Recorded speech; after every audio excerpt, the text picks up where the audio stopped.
All right. Well, are you still here, Farhan? Yep, I can hear you. Great. So I sent out your bio to the group, but if you want, I can just recap. So Farhan is the CTO of a company that I still don't know what he does, but it's a stealth company that sounds really exciting. Artificial intelligence focused. And before this, he was the CTO of mobile at Pivotal, vice president of engineering at Pivotal Labs. He also, before that, scaled Xtreme Labs from 100 to 350 people, and he'll talk about that. And it became one of the most popular mobile apps in the world. And he's done a bunch of other stuff before that and worked at Achievers, Microsoft, Celestica, Trilogy. In general, one of the most knowledgeable people in engineering around. So thank you for joining us. It's great to have you. Thanks for having me. Cool. So I'm assuming, can people see me as well as hear me? No, you're a super tiny box. I'm a super tiny box? Yeah, now you're a big box. Okay. Awesome. So yeah, what I want to do, I'm hearing a little bit of echo. Let me see if it's on my. Yeah, we'll mute ourselves until we have questions. Okay, perfect. All right, let me try it now. Okay, great. Okay, as long as you can hear me. Someone put your hand up if you can hear me. Yes. Okay, great. This is perfect. I don't have to hear my own voice. So very excited to chat with everyone here. It's exciting what everyone's doing, and I want to, I guess, tell you a little bit of my career. And I think there's some stories in there that I think potentially can help people as you guys and gals journey into your own careers, and some lessons that I've learned and things that I've seen along the way that can help. And Edward gave a great intro, and I think one of the things that I like doing a lot with folks is, I hired a lot of interns and I hired a lot of young people right out of school, and I think that's probably most instructive because folks here are looking to make a transition into the tech world. And when I started in tech, I went to University of Waterloo, and when I got there, they gave me this piece of paper that said, "Here's your email address," and I was like, "Great, what's email?" Like, that's how long ago it was. And today, everybody knows about tech and mobile and social networking, and it's amazing. But I think that there's some things you can learn along the way, especially in your first jobs. So I want to start off with, I guess, a disclaimer. So has anybody here read The Black Swan? One person, two people. Awesome, yeah, a few people, Edward. So one chart I liked in The Black Swan was this idea of the things that you know in the past may or may not help you in the future. And so I want to start my talk off with this disclaimer that, in The Black Swan, they had this great chart of a turkey and talked about how the turkey had two axes, the x-axis, which was days, and the y-axis, which was happiness. And every day, the owner would come and give the turkey some food, and the turkey would get happier. And the next day, the owner would give the turkey some food, and the turkey would get happier. And you kind of see this graph going up and to the right, where the turkey's getting happier over time. And then what do you think happens at Thanksgiving? Right? Well, the turkey gets killed, and happiness goes to zero. And there was no information that told the turkey that, happiness is going to go to zero. It was outside of the realm of the turkey's world. Just was getting fed and getting happier and happier. And so the things to think about in your own career and in any kind of long-term thinking is, what's the thing that I'm not thinking about? And just because it worked for me in the past, it may not work for me in the future. So definitely think about, as I'm telling you things that work for me, think about what could work for you in the future, and don't just take it at face value, or anything anybody tells you. Don't just take it at face value and say, I'm just going to do that because it worked for person X in situation Y. Think about it for yourself and make sure that it's going to work for you. So that's my disclaimer. Don't be the turkey. And so in my talk, I wanted to kind of go through a few things that I learned in grade 8, actually. It was grade 8 was a very pivotal year for me. I almost failed grade 8, and I decided to take on what's called a growth mindset versus what's called a fixed mindset. So there's this theory. There's two theories of people in the world. Some people think that you have a fixed mindset, which is whatever you are given in life is what you get. So you are, an 80% average person in math, and you have, 70% English, and those things last forever and don't change. And then there's people who think that you have a growth mindset. So you can work harder and learn and change the way you think over time. And grade 8 was when I finally decided that I was going to be a growth mindset person, meaning I'm going to actually change the way that I work. I'm going to change 3 things I decided. 1, I'm going to change the people that I surround myself with. 2, I'm going to change the way I approach opportunities. And 3, I'm going to change the way how I work. And I think that was a year where I really turned on the gas. And it's funny, I almost failed grade 8, but then I really did well in school after grade 8 to the surprise of everybody, including my parents, just by approaching these things differently. So the first one was people. So how did I change the way I approached the people I surrounded myself with? Well, first was that I wanted to always be the dumbest person in my group. So when you think about, whether it's at Horizons or at work or your friends, I try to make sure I'm the dumbest person. And the reason I did that was because the dumbest person always learns the most, right? So if you're on a team, you should make sure you're the dumbest person on that team. Because if you are not, you are actually not going to learn the most. You're actually, I see teams all the time where people are like, oh, I'm the smartest person on my team. I'm like, well, are you going to learn the most if you're the smartest person? Like, you should definitely be somebody who's learning from someone else. And that doesn't mean you have to be the not literally the dumbest person in all aspects, but the dumbest person in terms of the domain that you're now exploring. So definitely try to join places where you know the least, because that is where you will learn the most. And in technology, there's lots of areas that you're probably not an expert in, so you can go and try something else. You'll learn something there that'll help you in a different domain. So that's the first thing I thought about. And in school, I tried to surround myself with the nerds. Who are the nerds in school? It's funny, but people always make fun of nerds, and they're really, really smart, but they're not really popular. And I changed the way I approached who I wanted to hang out with. It wasn't the popular people, it was actually the smartest people. And that actually made a very, very big impact on me. I think the other thing to be careful to think about is not only be around them in a lightweight way. So in today's social networking world, right, that's like texting and Facebook and Snapchat, but I mean be around them in a high bandwidth way, in person, for a long amount of time. And so that means when you're doing your school projects, try to be in the same room. When you're doing work projects, try to be at work. I think there's a culture now of being remote, and even I'm doing this talk remotely, but when you think about the amount of interaction you get from somebody when you're in front of them, the amount of bandwidth and communication, nonverbal communication that goes across, there's a big difference between actually being remote and being in person. So especially in technology, when you can, we're doing this over Hangouts, you can IM people, but I think being around people in person is a very, very big differentiator. So it's funny, but one way that we set up Xtreme Labs, and how I set up my new company is we have this very, very bizarre rule. It's called come to work every day, no flex time, no work from home from 9 to 6. And it is very odd. I talk to people and they say, oh, but you don't allow work from home, and that's not being flexible. And it's funny, but what we do is we work from 9 to 6 every day, all day. And then at 6 o'clock, at 6:01, we walk out the door. And what's amazing about it is you try to intensify everything that goes on at work, try to get every single thing done. And then when you leave, you actually have a real break. You don't work after 6 o'clock. And it's got this weird mantra of intensity while you're here, not working at all when you leave. And the idea is to be, I have this saying that I stole from Nassim Taleb, which is walk or sprint, never jog. So be working really, really hard or not working at all. And there's advantages to both sides of that. Working really, really hard at work allows you to get a lot done, right? Allows you to prioritize what has to get done. It forces you to, at 6:01, if you walk out the door and something did not get done, it's by definition was not important enough to get done that day. So there's all these advantages. The secondary advantages of when you're not working. The best ideas. Did anybody ever have a great idea in the shower or in the bathroom? Yeah, I can see a few hands, right? It happens because you're actually subconsciously still thinking about those problems, right? I used to play a lot of chess. Some of my, best moves came when I was in the shower because I was actually thinking about, not really thinking about chess, but the background of my brain was still working on those problems.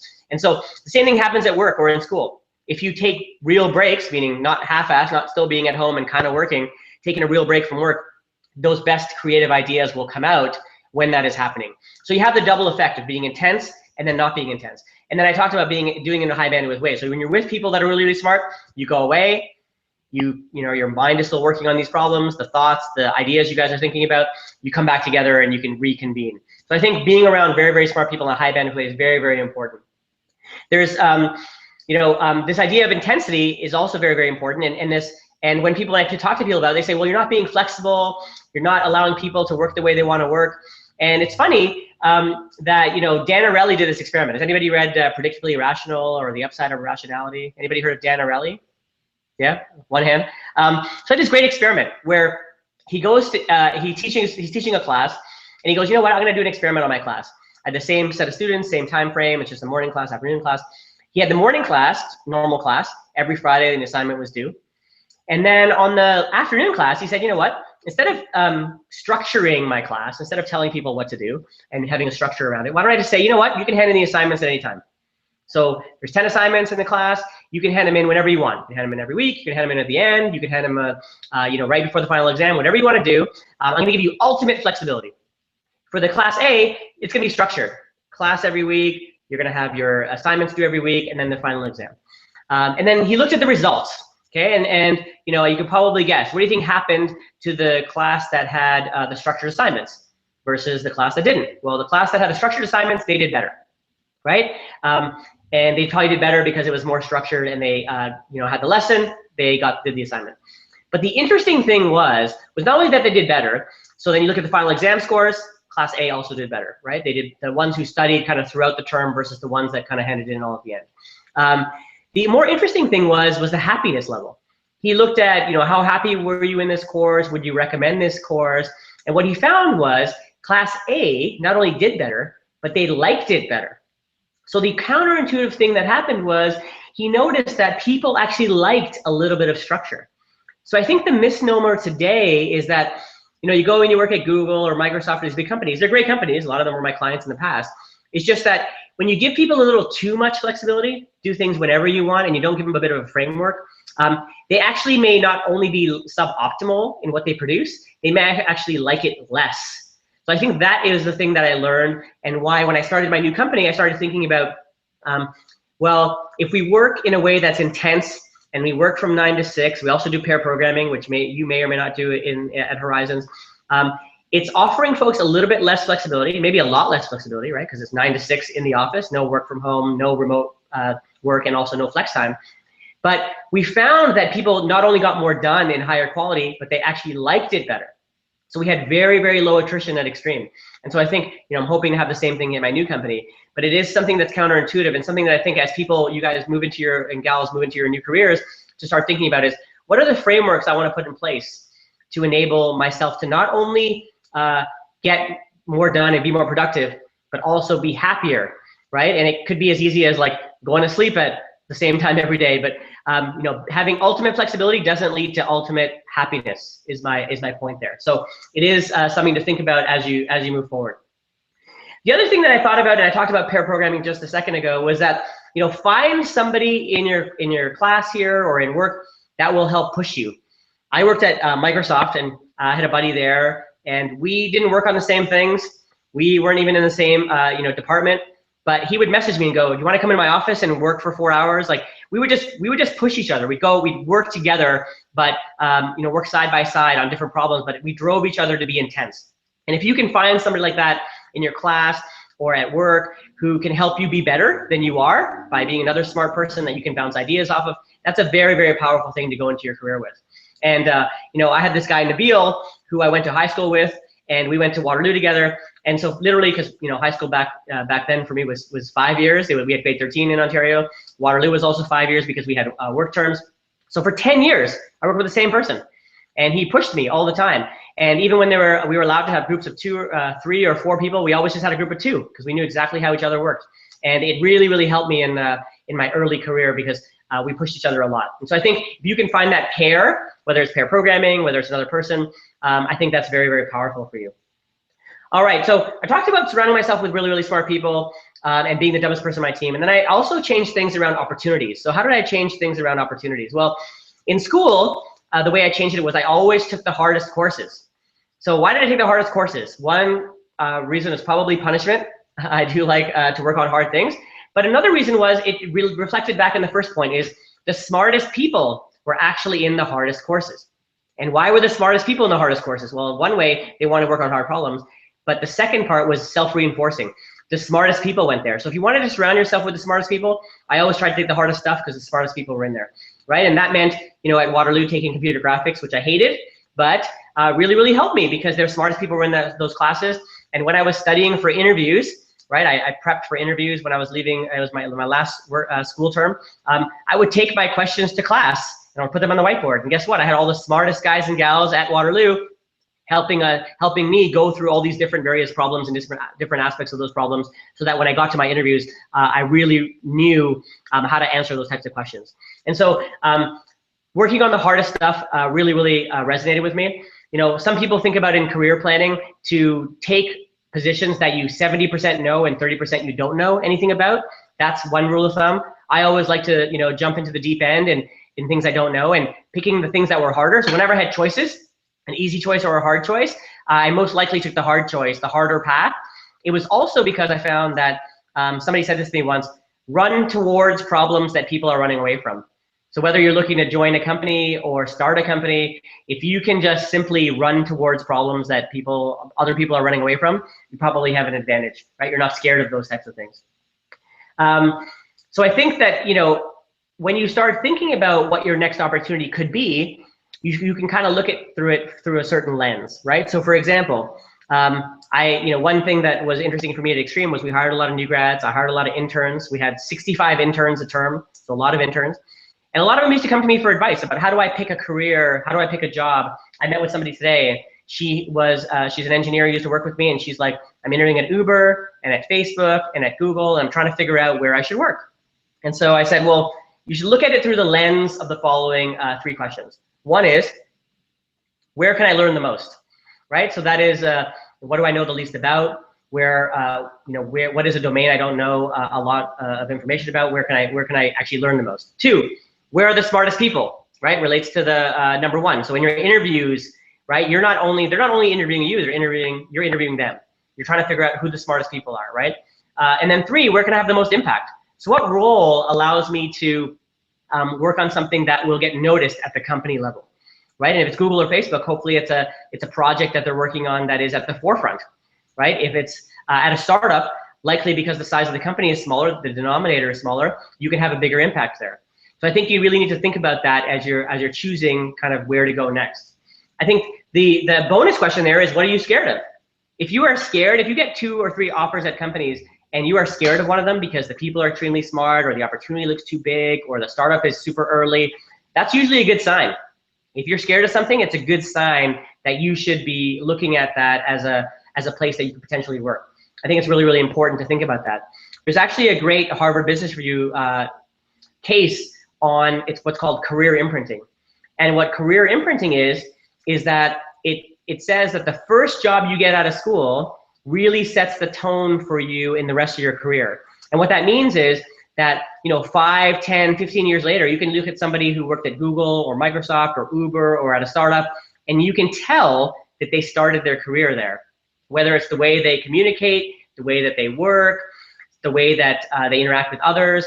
I think all of those things are kind of discernible. You can always tell who used to work at McKinsey or who used to work at Facebook.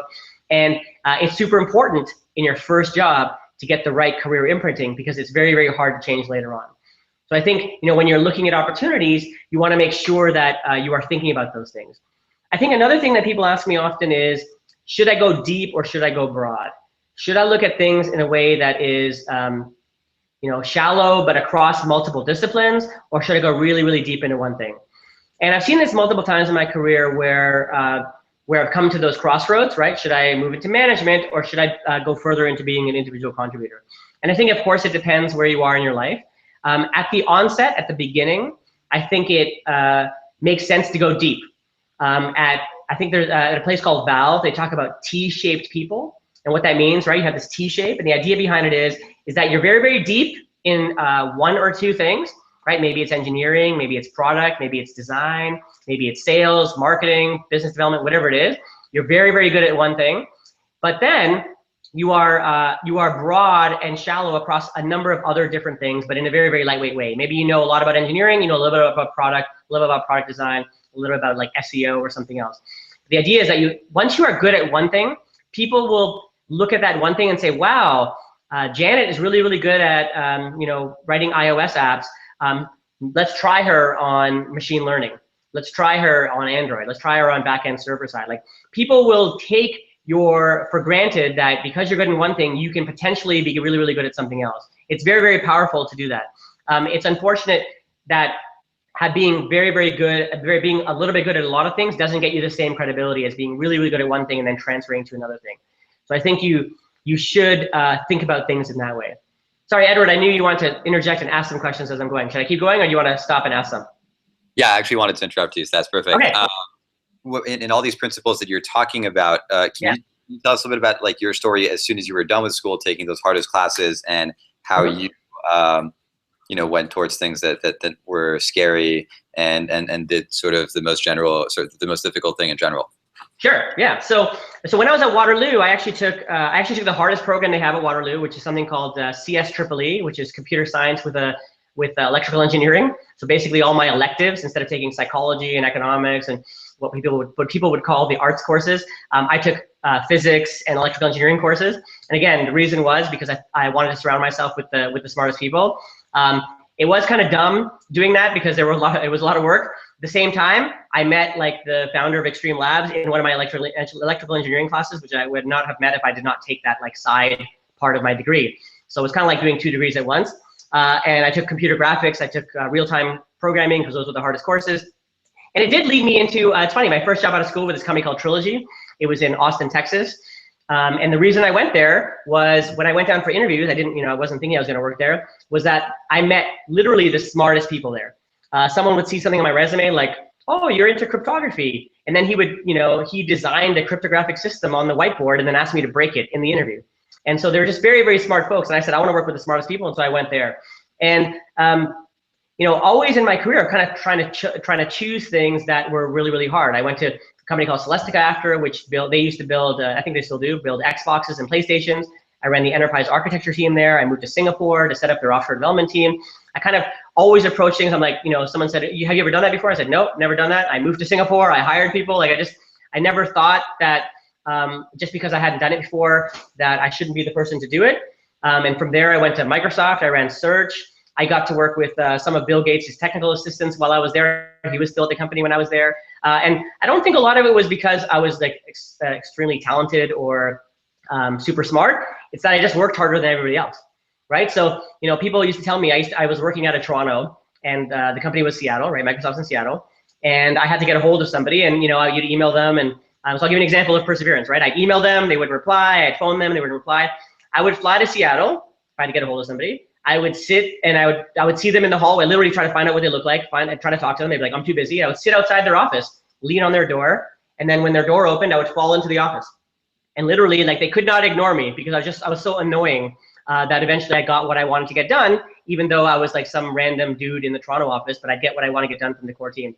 So, a good example of like just going after the hardest things. I mean, another example is Amazon called me in 2005 to join their team. And I was not interested because I didn't want to move to Seattle because I'd already worked at Microsoft in Toronto. And it's funny, my girlfriend at the time, now my wife, said, oh, you have this Amazon interview, like, do you care about it? I'm like, yeah, you know what, I'm going to study. She's like, why would you study for that interview? And I'm like, well, I always want to outwork whoever else the other candidates are, and maybe it'll be a good opportunity for me. And I studied for a month. And I worked on getting that job. And it's funny, they only gave out 2 offers in 5 years. 2 offers in 5 months for that position. It was me and another guy from Trilogy. And it's just another example of like, you work really, really hard, you can outwork anybody else. I don't think I was exceptionally, like I said, talented or smart to get that job, but I worked harder than everybody else to get that interview and got that offer. 7 hours of interviews. So I think that, I'll give you another example too, like one last one. At Xtreme Labs, when I joined, we were 10 people and we grew to 350 people. I had 300 under me when we got acquired.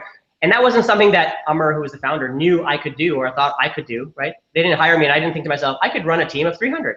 I had no idea, but we just did. You just did it. Like if you didn't think about whether you could do it or not, you just tried it.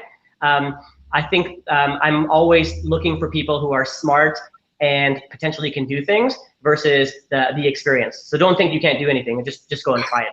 And it's funny, my best friend has this funny saying, whenever he asks me a question, if I say, I don't know, he goes, well, if you did know, what would be the answer? And it just forces you to make it get so funny. He's like, oh, how many people in Saudi Arabia? I'm like, I have no idea. He goes, well, if you did know, how many people would you guess? And you just guess. And it forces you to make a decision about something that you potentially don't know anything about. So does that answer your question? Yeah, and have you always approached things in that way in terms of your career decisions in your life, or do you think that it's something that you've been working towards? Like, do you wish that you'd approached it even more boldly when you came out of college? Well, I think I did the right thing at Trilogy because it was a small company that really imprinted on me how to work.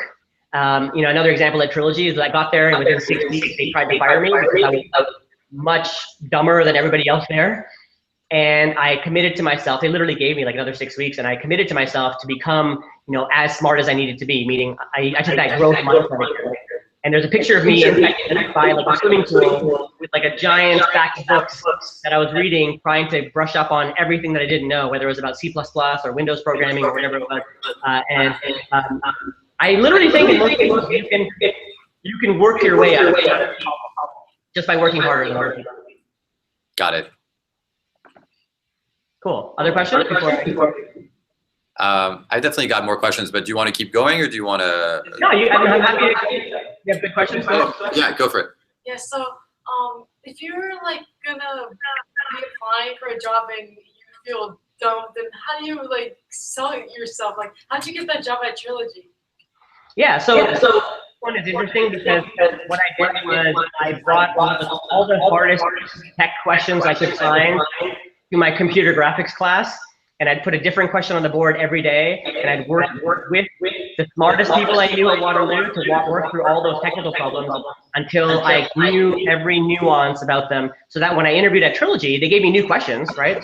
But I was so used to doing questions on the whiteboard, I was so used to thinking and talking through problems, I was so used to coding on the whiteboard, that when I went to Trilogy or I went to Amazon, wherever it was, I was so good at doing what their interview process was, that they almost had no choice but to hire me because I crushed all those questions. So a lot of it was just I didn't start with everybody else. I think we did 10 or 100 times more questions than other people who applied for that job, right?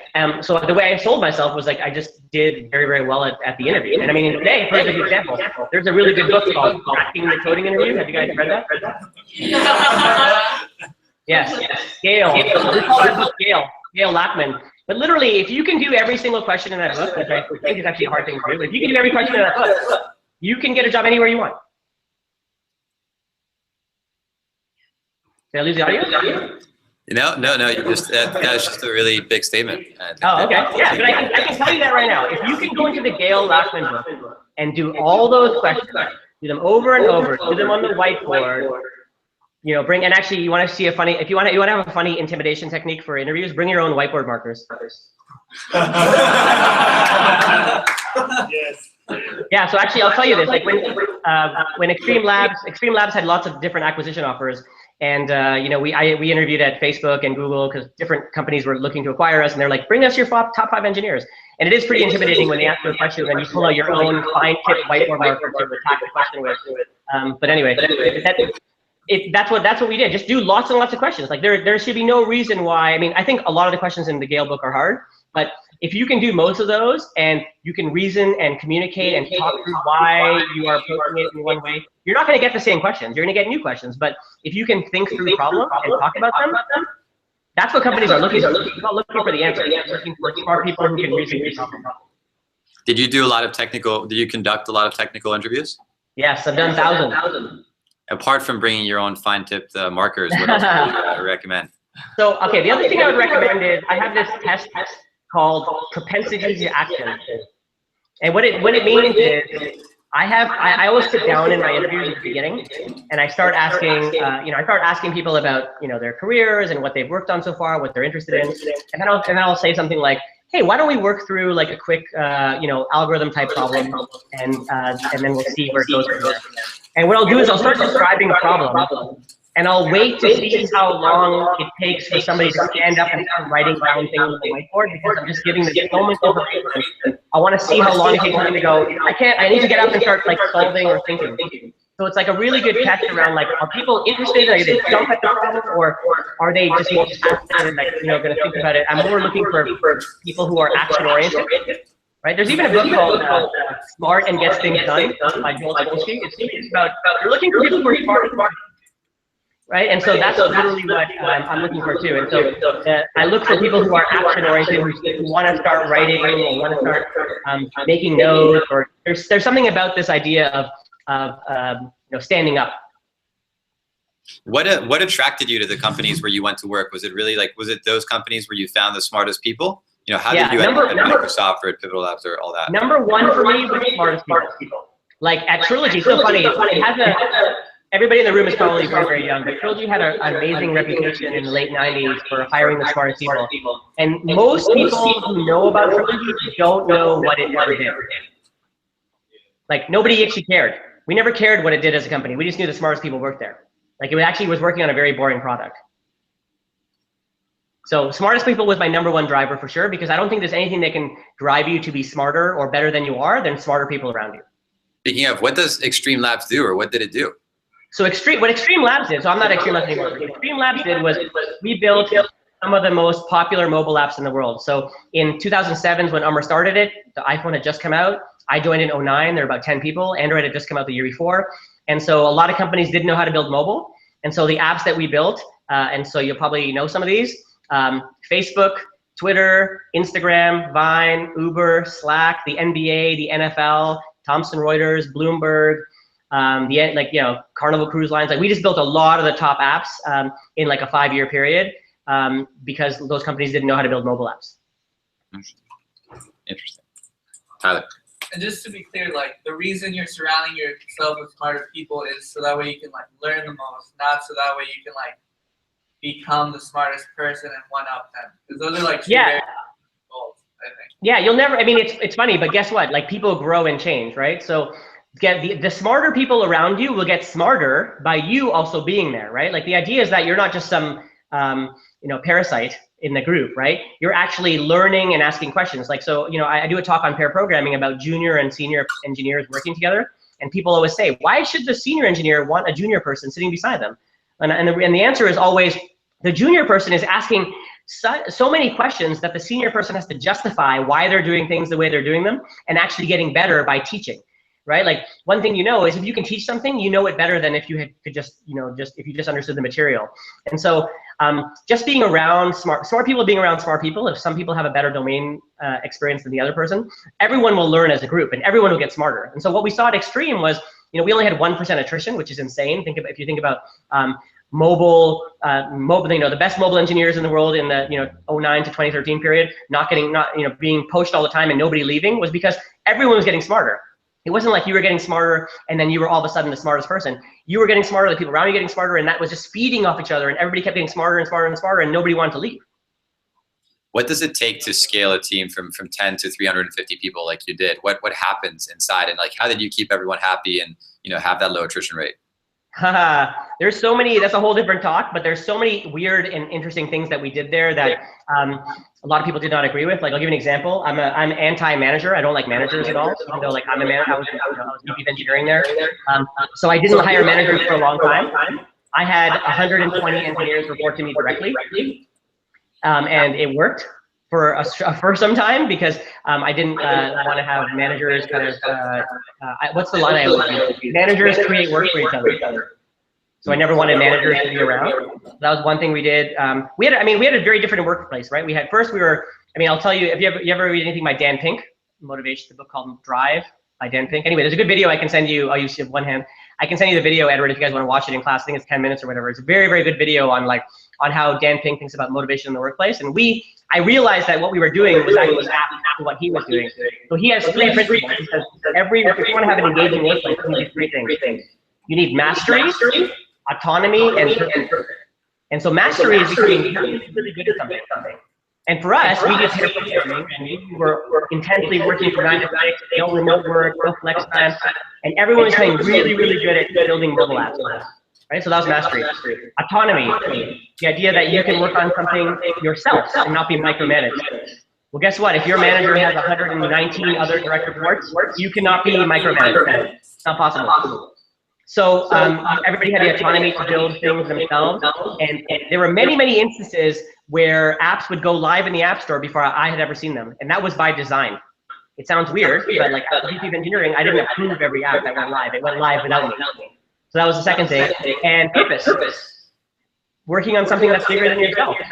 Right? We were working on the biggest mobile app in the world. We were working on things that were like, once you launch it, it's going to be used by millions, tens of millions, in the case of Facebook and Twitter and Instagram, like hundreds of millions of users. So everyone was motivated by that. And our last speaker talked about how Burning Man influenced the culture that he created at his company, it was DigitalOcean. Did you deliberately set out to create a certain type of culture apart from that no management, sort of not much of a hierarchy? Well, what happened was Umar, who was the founder of Xtreme Labs, and we had worked a co-op job in 1995, and it was horrible. we weren't allowed to do anything. We had nothing to do. We were super bored. And so when I started at Xtreme, he just said to me, let's make sure people never have an experience like we had. And so we wanted to be like a super low bullshit, low process, fast moving, intense environment. And so from a culture perspective, you know, just even, you know, I keep saying it over and over, but this idea of just working 9 to 6 every day and then not working after that was extremely important, because people came into work, came in, got stuff done, and then left. And they really, I mean, people, and you know, I had no kids when I started at Xtreme. I had 3 kids when I left Xtreme, right? Like people had families, but it was actually more conducive to that because you worked really, really hard and then you left. And so the culture was very much about, you know, there's a lot of friends. Everybody's still friends. There was a lot of relationships that started there. People met their, you know, future boyfriends, girlfriends, wives, husbands at the company, because it was such an intense environment that had a very, very good culture. And we did I had a lot of other tricks. Like for example, I have this Facebook group that I created very early on called Xtreme Lab Social, that anybody who ever worked at Xtreme Labs, so interns who came and left, contractors, anybody who was at the company was on that group, and you never got removed. And so you had this instant like alumni network that you could refer to when, you know, people were looking for new jobs or people want to go traveling. I saw one that somebody's like, I'm going to traveling in Germany. Anybody else in Germany? And like, you know, it still goes on today, this group. And it was something I did early on because I wanted to make sure that people stayed in touch. I also had this idea of cohorts. So every 4 months, because we had interns every 4 months, I had a new t-shirt. Right, I'm wearing actually one of the Pivotal Lab t-shirts today. But we had a new t-shirt every 4 months. And so what would happen was, and we never gave them out unless it was an employee.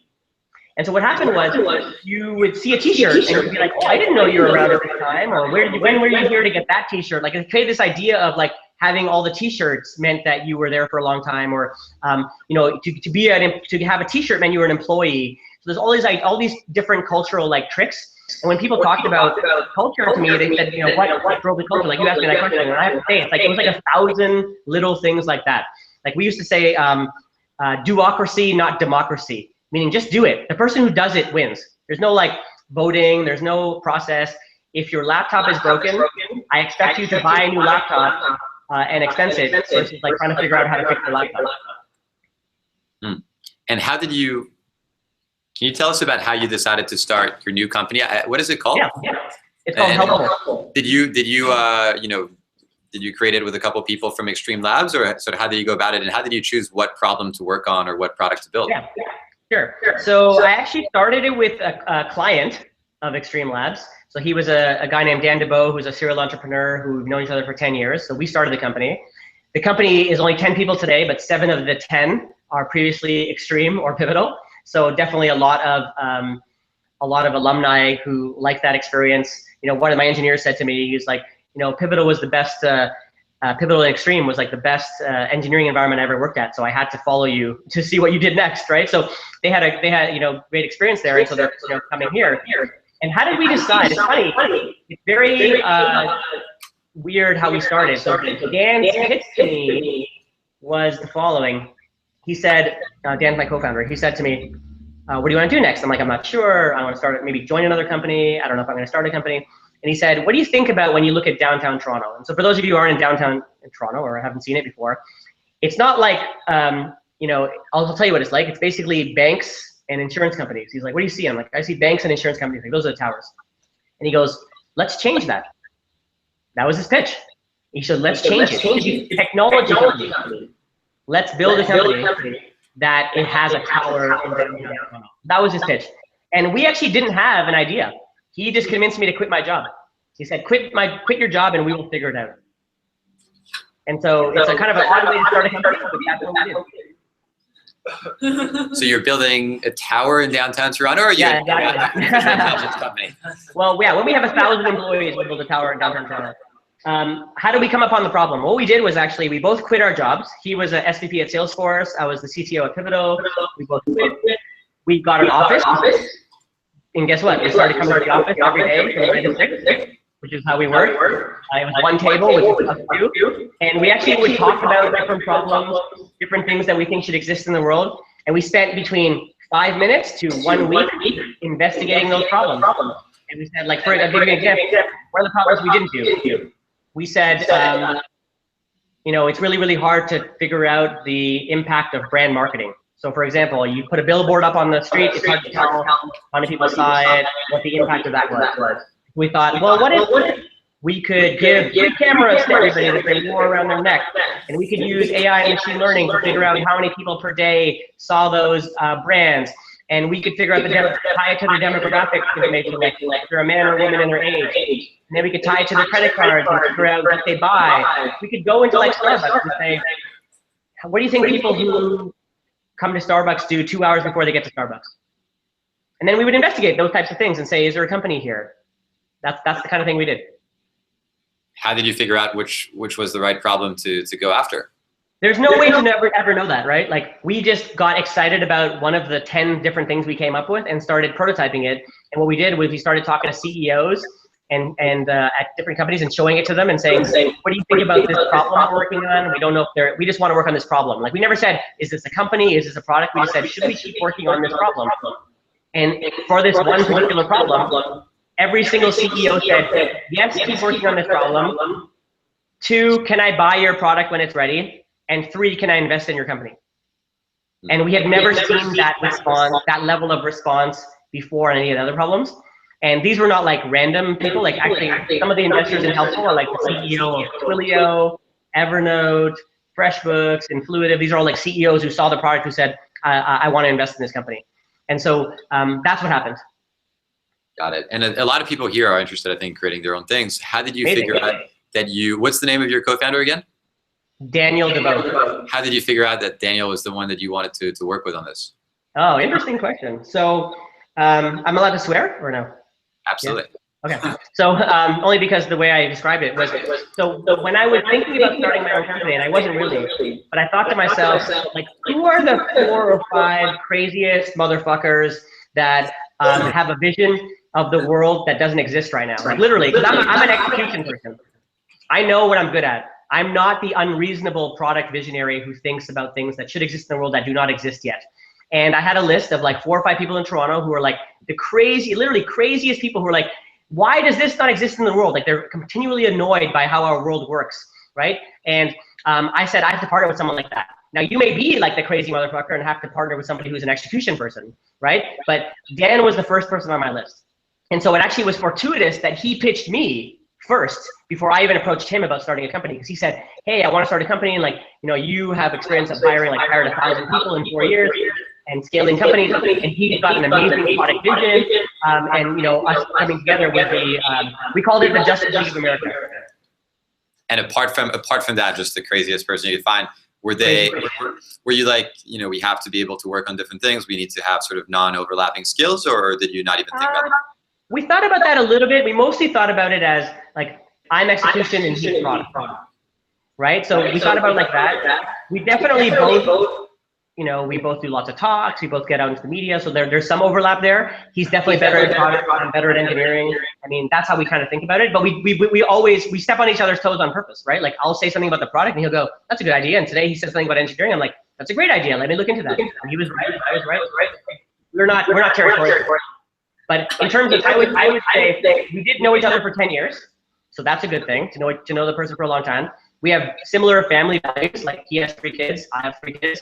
We're about the same age. Our kids are actually randomly about the same age. He was a client, so we had worked together before a little bit, right? We didn't work together like this. And we respected each other, right? We can disagree and move forward. I call it disagree and commit. Like, I'm like, I don't agree with that, but I'll keep going and let's see what happens. Cool. Cool. Awesome. I have more questions. I don't know if you want to keep going. Yeah, I mean, I think this is probably more useful because you guys are asking things that you particularly care about versus me just talking. But right. Either way. Any questions from the class? You mentioned a lot of books, and we always ask speakers, what are your top 5, 10 favorite books that have most influenced you, whether they be business books or fiction or philosophy or anything. Yeah. So I would say the #1 book that changed me the most is probably 4-Hour Workweek. I don't know if folks have read that one, but it affected me most because it really made me focus on how to be effective versus how to be efficient, right? Meaning, like, efficiency is like doing things quickly, but you might be doing the wrong things. So 4-Hour Workweek really changed the way I think about it. Things. I really like the Nassim Taleb books, right? Fooled by Randomness, Black Swan, Anti-Fragile. Those make me think in different ways. I try to read fiction in between nonfiction. But in terms of like the things that have changed me, that one really changed me. Trying to think of others that were really, really different. Definitely Thinking Fast and Slow. Have you guys read that? Yeah, you put same person putting your hand up every time. You've read every book that I read. Thinking Fast and Slow is great. I'm actually reading Influence right now by Cialdini, which is also phenomenal. If you like Thinking Fast and Slow, you will love that book. I hear a lot of people talking about 48 Laws of Power, but I haven't read that yet. Oh yeah, 48 Laws of Power is really good. Yeah, no, I know. It's on my list. I would say that's really good. There's I'm trying to think of one that maybe people haven't read. I don't know if you read Hackers and Painters by Paul Graham. Oh yeah. Which is a collection of his essays. They're all online. You can read them all online. But I found it really like refreshing to read in book format. But it was very, very good. A lot of different ways of thinking. Basically, anyone who can cause you to think in a different way than you're used to, I think is good. And I think it is important to intersperse fiction with nonfiction because that helps you think in different ways. And again, when you think about it, it's not work. Actually, a fiction book that I read lately that had some influence on my product thinking was The Circle. Oh. Oh. The dystopian. Yeah. I thought it was really, really good. And then of course, like Neil Stephenson books, if you've read like Cryptonomicon or Diamond Age, those are all really, really good. Snow Crash, Thinking About the Future. Yes. Awesome. I'm curious because you talked about the 9 to 6 sort of like be in the office and then at 6 to 1 leave. And I forget, I read an article about this recently about someone who said people are proud of working really late nights and all that. If you're doing that, it's just because you're not being efficient. When you are working in your own company and you can like be the architect of your own day, like how do you initially approach sort of that like extreme freedom? And I guess how did you come up with all these rules that, you know, in terms of governing your day? Because it's kind of like you can do whatever you want. And how do you know that 9 to 6 is enough, especially at the beginning? Yeah, I mean, what I tell people here and when people join, I go, look, we mostly work 9 to 6, right? What that means is I'm leaving the door open for like some sort of crunch that could potentially, maybe, never, or often happen, right? Because it is a startup. I tell people, look, we mostly work 9 to 6. And I said the same thing to Xtreme because there were times when we didn't work 9 to 6, right? NFL preseason, getting the app out there, NBA, like there are times when we have to be working when the games were on to see if the apps are working, right? So it's totally fine. I'm just saying most of the time you work 9 to 6 and then you can plan for like, okay, you know what? Next week, we're probably gonna have to work late. Like you can plan for it, plan with your family, plan with food, those kinds of things. And when you have ultimate freedom, what I've seen is just like, I think it's best to just try something, right? Try it. Maybe it's 9 to 6, maybe it's 9 to 4, maybe it's 4 days a week, maybe it's 7 days a week, like who knows? I think you just try things. And so we just tried it. We were like, let's try 9 to 6 and see how long we can have it work for. But you know, even Dan, who's done 2 other companies before, this is his 3rd, he literally is like, I've never seen things get done as fast as they're getting done at this company. Like, he's just never seen it because people are pairing, people are intense. There's like, you know, it's still fun here. We're not playing foosball and ping pong, but we're working, getting stuff done, and then at 6 o'clock we roll out. So I think it's something to try. Well, I tell people to try different things, and that's how we learned all these rules, like 9 to 6, or what other rules? Pair programming, having less process makes people move faster. Only introduce things when something's broken, right? They were all things that we tried, and I saw them work last time. I'm going to try them here, and if they work, great. If they don't work, you know, things that worked before may not work here. We're going to try something else. I'm just a big experimenter. Yes. How do you think about firing? Do you do like performance improvement plans? Like, how do you like fix your mistakes if you've made a mistake? Yeah. Oh no, mistakes. I'm actually about to do a talk called "Interviews Are for Losers." I think interviews are like a horrible predictor of performance. Even though I'm telling you how to like pass the interviews that most companies will give you, like learn that book. But interviews are a bad predictor of performance. So what I actually do is I typically try to make the interview as short and as like painless as possible, because the idea is that it's only like a media test, right? Like, hey, can they pass some low bar, and then let's see how they do in the real environment, right? Like the war analogy is the map is not the territory, right? The interview is not the job. So with firing, what I did, there's a blog post I wrote, I think, called "Hire Fast, Fire Faster," which is basically have a very, very low bar, wide-ranging filter, let almost everybody in, basically, and then in the first 30, 60, 90 days, really spend time with people and see how they're doing. So instead of spending like an 8-hour interview process, spend like a half an hour to 1 hour interview process, and then spend that extra 7 hours you were going to spend in the interview phase, spend that in 30, 60, 90 days. Spend an hour a week with a person and see how they're doing, getting feedback from other people. And if they're not good, in the first 90 days, let them know, give them feedback, and then let them go. And so that's what we did, right? And pair programming is super easy, right? Because I could be like, I just hired Rebecca. Rebecca, pair with Katricia. And then Rebecca would pair with Katricia, and Katricia would go, wow, Rebecca's really, really good. And then I'd have Rebecca pair with Alan, and Alan would be like, Rebecca's really good. I'm like, awesome, Rebecca's a good fit. And then I would hire John, and then I would have John pair with Brian, and Brian would be like, you know what? John's not really cutting it, not really giving me feedback. He doesn't really know iOS. And I put John with Sahil, and then Sahil would tell me like, you know what? John's not really working out. I'm like, hey, John, it's not working out. Here's the feedback. Then I pair John one more time with Graham, and then Graham's like, you know, it's not working out. I'm like, John, not working here anymore. So I'd rather let more people in, have a process that people feel like that's normal, and then let them go, versus trying to figure it out in the interview. You can't tell anything in an interview. Like literally, you can tell almost zero. Like it's very, very rare that you could be like, oh my God, this guy's a superstar, or gal. Yeah, they're a superstar at coding on a whiteboard. Who cares? Interesting. That's different from the advice that you usually hear, let's say from like YC, I think, which is hire slowly and fire fast. And yeah, I agree. You know, and I guess did you build the company such that like you can bring people on, and even if they're really bad or sort of like toxic or whatever, they won't sort of destroy everything? Like, is it just a different setup that you created to be able to hire fast? Yeah, well, pair programming makes it easy, right? Because there's two people touching every line of code, and if somebody's not working out, I can guarantee you, if I even did nothing, they would tell me. Because if I put somebody beside you for 40 hours a week on the same computer, I guarantee you will tell me if they suck, because you cannot do it anymore. You literally cannot do it. Like physically, you cannot do it. And so people come to me all the time, like, this person's not working out. I'm like, really? And then I would move them. And then there's someone else would say, that person's not working out. I'm like, wow, this is like, you know, big ding, ding, ding, big clue. They're not working out. Like you don't need, I mean, what I like about Y Combinator's approach is hire slowly in some ways means don't use hiring as a vanity metric. Like don't just hire people because you have funding. Yes, I agree with that. Don't bring on people too fast. We raised, right, a Series A. I'm not hiring 30 people tomorrow. I'm hiring people as it makes sense. That's what they mean by hiring slowly, but I don't think they mean, yeah, interview slowly or use the interview as a proxy. They do mean, yeah, spend a long time, have a pipeline, spend time with people. Yeah, for sure. I also think you're getting a lot of good valid data. If somebody's a good person, you know, the beer test, would you have a beer with them after work? Sure.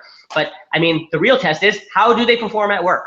So guess what? I want to have a lot of data about how they perform at work before I decide. That's my 90 days. That's cool. Yeah, you. Oh, you stated a lot of rules of thumb that you use in the office to like make things more effective. And is it just like a string of like rules of thumb, or how do you set up to where like bottlenecks like don't happen, or like they're like very minimal? Yeah, well, I mean, I tool things up in a way that I'm never the bottleneck, right? So I give people a lot of autonomy, right? People, you know, what we did was we had these rules, right? You pair program. We use Pivotal Tracker to put all our tasks in. We had a Slack group or a mailing list for all communication. We ship to the client every week. So there's all these things that would happen even if I wasn't there, right? So I mean, I also had all these. I never had any approval, right? I used to say there was a quote that I think said something like, "Accountability is what's left when responsibility is taken away." Right? Like it makes no sense for me to be accountable even though I was a VP, because I had no responsibility. Like I didn't write the code. So instead, what I said, I think what I did was I had to make the employees feel the power that they had. Like, you know, it's almost like, what's the quote? They say like you should feel the danger, right? So I'll give you an example. There was this town in Norway I don't know if you heard about Norway, but Norway, the country, they have all these cool little towns where they do all these fucked up experiments. So in Norway, they have this town where they removed all the stoplights and all the stop signs, okay, for drivers. So literally they went from like one day of like stop signs and stoplights and all that kind of stuff, and they just removed them all. What do you think happened to the accident rate? Went down. Up or down? Down. Down. Why? People were more careful. Exactly. So that's what I did at Xtreme. I said there's no checkpoints, there's no signature sign off, there's no accountability. There's just like, when you ship this, it's going to the App Store. Feel the danger of doing that. Right? And literally, like, it's not a small client, it's like the fucking NBA. So feel the danger of doing that. And guess what? No, but in a good way. But guess what happened? People really cared about their work and paid a ton of attention and really cared about the quality of what they were building. And they had full autonomy and full power to build the best thing that they could build. And I never had to see it. I did see it, but I didn't have to. I also did, I mean, I'll give you another example. Like one of the lightweight things we did, every Friday we did demos. So every Friday, everybody demoed what they did, every single person. And I could give feedback on it, or other people could give feedback on it. But you know, that was one way of us checkpointing, but it wasn't a checkpoint. We never stopped. I never stopped the builds from going anywhere. with your current team of 10 people, how do you know that you need 10 people? How do you know how you need, who needs to be working on what? And what does it mean for you to be working in engineering and your co-founder to be working in product? Like, what does that actually, how does that? Yeah, so what that means is that, we all have feedback. We use a similar process, right? So we have a product manager, and his role is to prioritize what the engineering team should be working on. And how I know I need more engineers or less engineers, just on the speed, right? If I want to get more things done in the backlog, I want to move faster through the backlog, then I need to have more engineers, right? Actually, Marissa Myers said something interesting when she was at Yahoo. She said, we have a team of 25 people doing something, and if I make that team go to 250 people, I don't want to have it move. I don't want to do just have that thing move faster. I want to do 10 times more things, right? And so we say the same thing here. It should grow linearly. So the idea is we try to keep the team small, and the 10 people, it's not like one giant 10-person team. Different pairs are working on different things. And if we want to do things faster or do more things, then we need to have more people. But otherwise, we don't. Otherwise, we prioritize things. And I think 37 Signals guys said this, right? They said those features that you want to put in your app, they should sit on the door in the rain for a long time before they get into your product. And so we do the same thing. We have a long list of things we want to build, and they sit outside until we can get to them. And maybe by the time we get to them, we don't want to do them anymore. We'll see.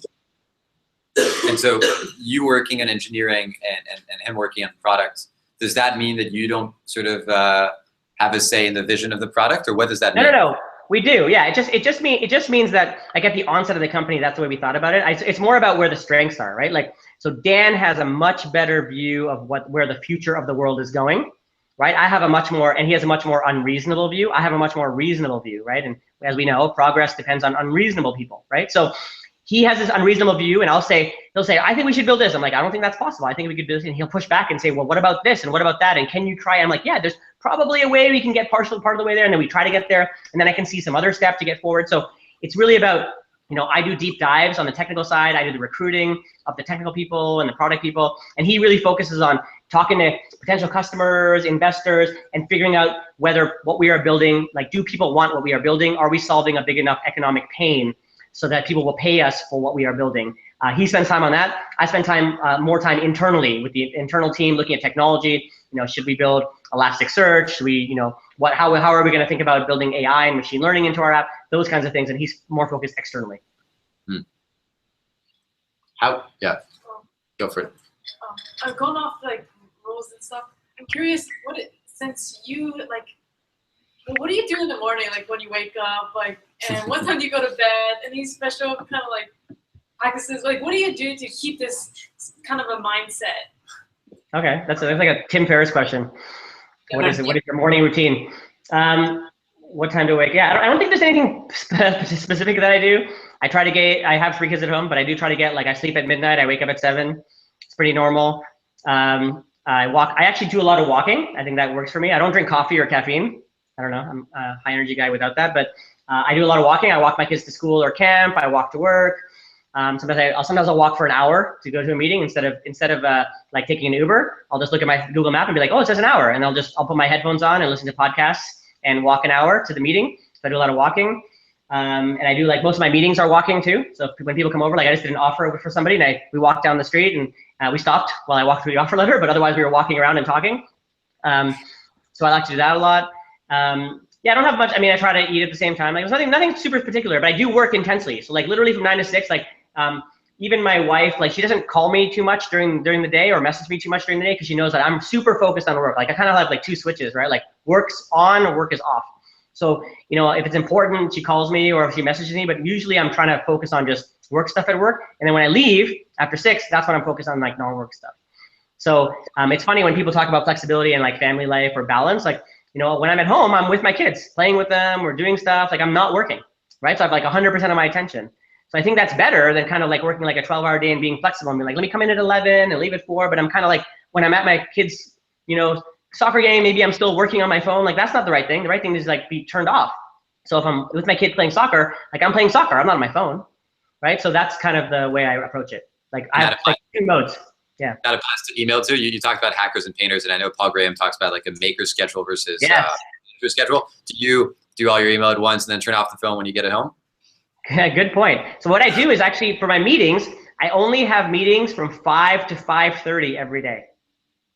That's it. So that's external. Like internal, we have a product meeting, whatever. I'm talking about external. So like, somebody wants to meet with me, candidates, blah, blah. It's always from 5 to 5:30 every day. And I use that X.AI, automatic AI scheduler, and it's awesome. Literally somebody messages me and wants to meet with me. I go talk to Amy, and right now I think my thing is if you want to meet with me, it'll be October right now because I only have one slot a day. We had Dennis as a speaker as well. Awesome. There you go. I know Dennis too. Wicked. 5 from 5:30 p.m. That means there's only time for one meeting. Exactly. Half an hour meeting, external per day. Interesting. Yeah. Do you feel like you ever have like off days or that your personal life gets so like hectic that it like cuts into your concentration at work? Like how do you make sure you're like super focused like all day, every day while you're at work? How are you a machine? Yeah. But I'm not a machine, right? Like everybody has their ups and downs. And I mean, here's what I would say. If you are not feeling like up to the task for the day, don't come in. Like that's better. It's better. That's what I mean about like walking or sprinting, right? Like don't jog. Don't come to work and like half-ass it. If you're like, you know what? I'm feeling sick. I'm not feeling good. Something happened at home. Like don't come in. That's way better. Take the day off. Go do something else. Like, we have unlimited vacation policy here, but like most places have that now. Or even if you have a vacation, take a personal day, take a vacation day, take a sick day. Like take a real break. It's the same thing. It's funny with pair programming. With pair programming, what's cool about it is when you take a break, you take a real break because you're not going to be sitting on your computer and then like all of a sudden go onto like Reddit for half an hour because you've got somebody watching you. So instead, go for a walk. Go sit on the couch with your phone and go on Facebook or in Snapchat, like do something, but take a real break. So if I'm having an off day, which happens too, like I'll be like, I'm going to go for a walk. Like sometimes I'm like, it's not working. I'll just go for a walk. I'm like, you know what? I'm going to call it. I'll just go home. Like it's better to do that. I'll go for a walk somewhere. Like go take a real break is my answer to that, right? And it could be a couple of days, but it is what it is, right? Take a vacation. Like you need to have that downtime. And I think it's easier to do it this way because you have a lot of downtime because you work from 9 to 6 and then you're not working. That helps a lot. But if you're not feeling up to task, like don't come in. That's my answer. If you're getting started with your career in tech, you're finding your first job, how do you find that group of the smartest people who will pull you up, as you mentioned? Do you just interview a lot of different places and see which ones you hit it off with? Yeah, I mean, do everything, right? Interviewed a lot of places, go to meetups, go to go to events. Like you can tell who the smart people are. Like go and find them, right? Like I think there's a lot of different ways you can do it. And if you want to work at a company like a Google or Facebook or Uber, there should be enough hustle in you to figure out how to make that happen, right? If somebody told me I want to work at Google and they applied to careers@google.com and they didn't get into Google and that's all they did, I would be like, you don't really want it enough, right? Like, did you stalk the recruiters? Did you go on LinkedIn? Did you you can find a way, right? I know so many stories now of people who didn't work at companies who got jobs at companies by sitting in the fucking lobby, like working for the company from the lobby, like until they got a job there. Any other question? Cool. I got like 1 minute left. What do you want to say for your last minute with us? Let me see if I have some parting words of wisdom. You can pull up a quote. I'm not pulling up a quote. I'm looking at my notes of what else I want to talk about. Actually, so one last thing, probably like 2 or maybe a couple of just fast tidbits. So one was, what I call like a low information diet. So that's worked really, really well for me, which is like not reading the news. Like I try to keep up to date with tech and stuff like that, but I mostly try to stay away from like newspapers and like news sites. And I think I got a lot of time back from that. And the other one is this idea. I think the last one is the idea of like around hacks. So one thing I did at the company from a culture perspective is I didn't have a lot of rules, but I still got things done without doing rules. So I'll give you an example. We had free breakfast every day, and people started complaining that by the time they got to breakfast, all the breakfast was gone. Right? And so I could be like the annoying person to send out an email and say like, please only take, 2 eggs or 3 pieces of bacon because your fellow coworkers would like to eat that. Like I could be that guy, right? Or my hack was I just gave out smaller breakfast plates, right? So there's always like a hack. Instead of a rule, you can do a hack. And so instead of having the giant plates, I gave out small plates. And guess what? If you wanted more, you had to come back. And that automatically solved the problem. Nobody felt like I was like the overlord giving them some stupid rule, and now I had smaller plates. So there's all kinds of examples of that where you can come up with a hack instead of coming up with a rule that I think makes more sense, right? So don't try to create a, when you're starting a company or creating processes, right? Like our expense policy, like literally my finance guy gave me this 3-page sheet that said, you cannot use your credit card for alcohol, for all kinds of like, drinking and like, I don't know what else on there, drugs. I don't know how you buy drugs with a credit card, but anyway, like a bunch of shit like that. And I said, instead, why don't you have a sheet that says, this is a work business card, don't be stupid, sign here. Like you don't need like 40 rules, because when you have a lot of rules, it's hard to get things done because people have to think about the rules before they do anything. So one of the things I want to leave you with is like less rules is better. And so we just didn't really think about having rules, and we just said, if somebody made a mistake, we just tell that person. Right? So I didn't have a dress code, but one day I had a guy come into class, and of course with women, you could wear, you know, a sleeveless top and it's probably normal. I can see a sleeveless top in the front here. But with a guy, it's kind of weird to have a sleeveless top. And so literally I walked up to this one guy who had a sleeveless top on, and I was like, dude, wear sleeves. That's it. I never had a dress code after that. I had to do like a presentation, right? But other companies would create a dress code after that. So don't be that company that creates a dress code. That's great. Fine. This was great. Thank you very much. No problem. Nice to meet everyone. And I guess if you have more questions, I'm on Twitter. Twitter's probably the best way because I don't really check my email that much. What's your handle? It's, yeah, you can send it out, but it's All right. F and Thawar. I'll send it to you. All right. Thank you. Take it easy. Bye. Bye, everyone.